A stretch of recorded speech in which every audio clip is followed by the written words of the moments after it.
तो हेलो बच्चों, कैसे हो आप सब। उम्मीद करता हूँ सब लोग ठीक ठाक होंगे, खैरियत से होंगे। तो आज के इस वाली वीडियो में मैं सिखाऊंगा आपको भिन्न का गुणा। और पर्सनली मेरा मानना है कि भिन्न का जो गुणा है ना, वो जोड़ घटाव से यानी कि भिन्न के जोड़ और घटाव से भी आसान है। तो चलिए बनाते हैं। सबसे पहले अपना सवाल इधर लिख लेते हैं। तो ये रहा मेरा सवाल, और इसमें अगर आप देखोगे तो ये जो सवाल है ना, इसको बनाने के लिए हमको इसमें कुछ नहीं करना है, इसको ऐसे ही छोड़ देना है। सेम इसी तरह हमको एक बराबर का निशान देना है, उसके आगे सेम इसी तरह लिखना है। अब देखो, क्योंकि ये बटा में है यानी कि 8 बटा में है, और ये जो 4 है उसके उल्टा साइड में बटा में, यानी कि एक हर है एक अंश है, या फिर 4 और 6 को ही ले लेते तो एक अंश है और एक हर है। तो ऐसे कंडीशन में अगर कटने वाला हुआ तो हम इधर ही काटते हैं पहले, यानी कि विभाजित करते हैं अंकों से जितना से भी लगे। आप चाहो तो ऐसे ऊपर और नीचे को भी विभाजित कर सकते हो, या फिर आप ऐसे क्रॉस में भी कर सकते हो। तो देखो, तो 4 एकम 4 यानी कि एक बार में 4 कट गया 4 से, और ये 4 दोनों का 8। फिर एक ऐसे देंगे, उसको उतारेंगे तो 5 बटे यहाँ पर 2 है तो 2 देंगे। फिर बीच में गुणा का निशान है वो भी देना है आपको,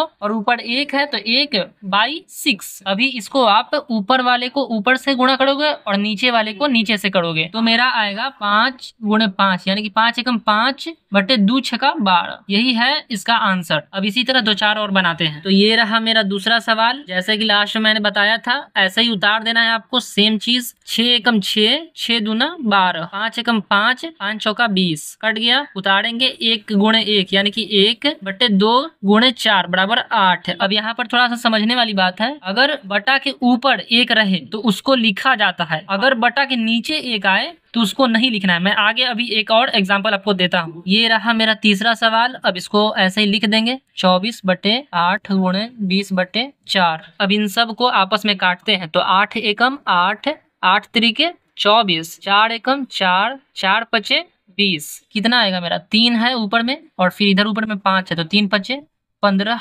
नीचे 1 गुणे 1 यानी कि 1। अब यहाँ पे थोड़ा सा समझना आप। यहाँ देखो, तो मैंने एक स्टेप में 1 लिखा है, लेकिन ये मेरा फाइनल आंसर नहीं है। अभी इसको एक और स्टेप आगे बढ़ाएंगे तो 15 का सिर्फ 15 लिख देंगे। नीचे में जो बटा का 1 है इसको नहीं देना है, मगर ये नियम केवल एक ही के लिए है। इसके अलावा अगर 2 रहे, 3 रहे, 4 रहे, या फिर कोई भी संख्या रहे तो उसको आप बटा के नीचे लिखोगे। हाँ, अगर एक बटा के ऊपर है तो उसको आपको लिखना ही लिखना है, जैसे कि मैंने लास्ट वाले में किया है। चलिए एक और बनाते हैं। ये लीजिए, मेरा 3 भिन्नों का गुणा हो गया। तो अब इसको सेम ऐसे ही उतारेंगे इधर। अब उतार के इन सब को आपस में काटेंगे। देखो, तो 4 एकम 4 और 1 4 एकम 4 यानी कि ये दोनों आपस में क्रॉस में कट गया। उसी तरह यहाँ भी देखते हैं कैसे है। 6 यानी कि 2 तिहाई 6 और 2 दहिया के 20। अभी और कटेगा, देखो तो यहाँ है, कटेगा ना। 2 चौका 8 और 2 पचे 10, 2 से ये भी कट गया। अब फिर एक स्टेप आगे बढ़ाते हैं, यहाँ पर नीचे लिख देते हैं। अगर आपको ऐसे ज्यादा हौच पौच हो और समझ में ना आए तो जो जो कटा है ना उसके अलावा जितना बार में कटा है उसको लिखेंगे। तो अभी ऐसे ही हम करते हैं यहाँ पर। तो ये लीजिए, मैंने लिख दिया। अब यहाँ पर देखेंगे कि फिर से कट रहा है क्या, यानी कि कोई छूट तो नहीं गया है। अगर छूट गया है तो फिर से इधर भी काटेंगे, यानी कि जब तक कटेगा आंसर तक तो काटना है। यही है इसका नियम। तो फिलहाल इसमें नहीं कट रहा है तो गुणा करेंगे। तो 5 एकम 5 और फिर 5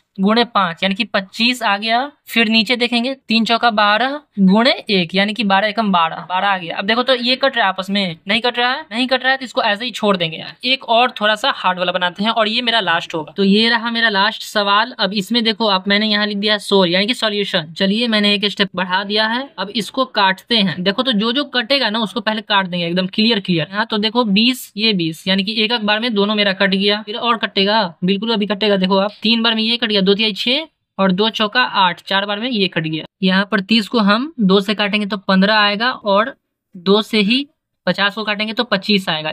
ये बातें आपको ध्यान रखनी है कि जितना से ऊपर वाले को काटोगे उतना ही से नीचे वाले काटना है। तो अभी देखो, तो अभी ढेर हौच पौच हो रहा है, तो अब इसको हम एक स्टेप आगे बढ़ा देंगे ताकि हमको थोड़ा सा आसानी में समझ में आए।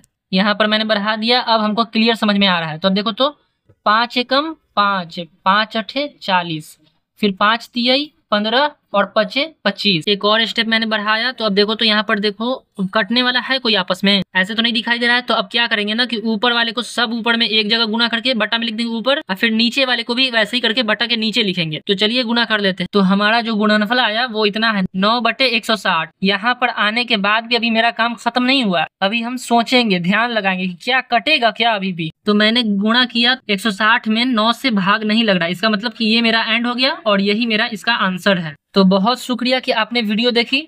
वीडियो पसंद आई हो तो वीडियो को लाइक करें, चैनल को सब्सक्राइब करें और इस वीडियो को अपने दोस्तों के साथ शेयर करें।